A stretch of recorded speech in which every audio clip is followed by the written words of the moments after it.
Neerja, it's great to have you on the show.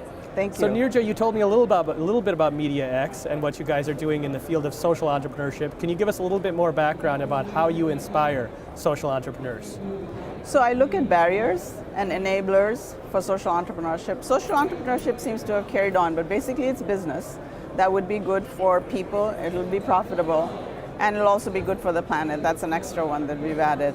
And the reason for that is that somehow along the way, it got to be that business was very short-term focused, which really isn't good for long-term businesses. So part of my job is to find out what institutionally we can change. So people, of course, are very keen on doing things that are good for, they're sustainable, because if you're not profitable, you're a non-profit, you're not sustainable, you can't scale.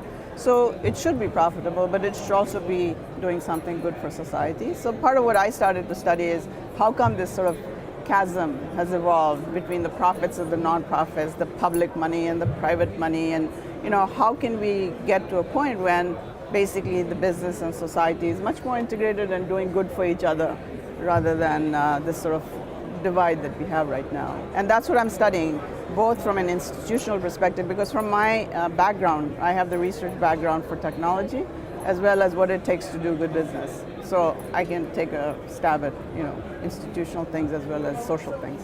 Fantastic. So how far behind is social entrepreneurship versus for-profit endeavors? How much slower is it to adopt the technology that more of the for-profit endeavors are adopting? So it depends on what your yardstick is.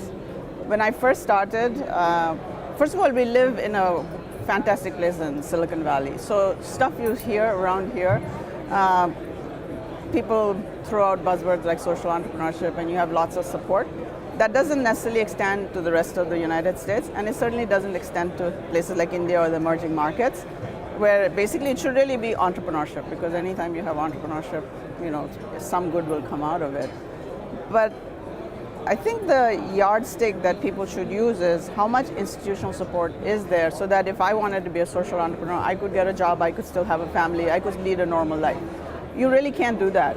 First thing you face, you have to have a for-profit or a not-for-profit. You have to right there register yourself as one or the other. When you raise money, as for a non-profit, there are different channels, and for for-profit, there are different channels. I think there's, in the developed world, the money in the public system, there's actually a lot of barriers to changing how things are done. If you take education, if you take anything that's really meaningful to society, those have been in the public sort of domain. And the business domain has been more around technology. So now we have the opportunity with technology to completely change things that make a social difference.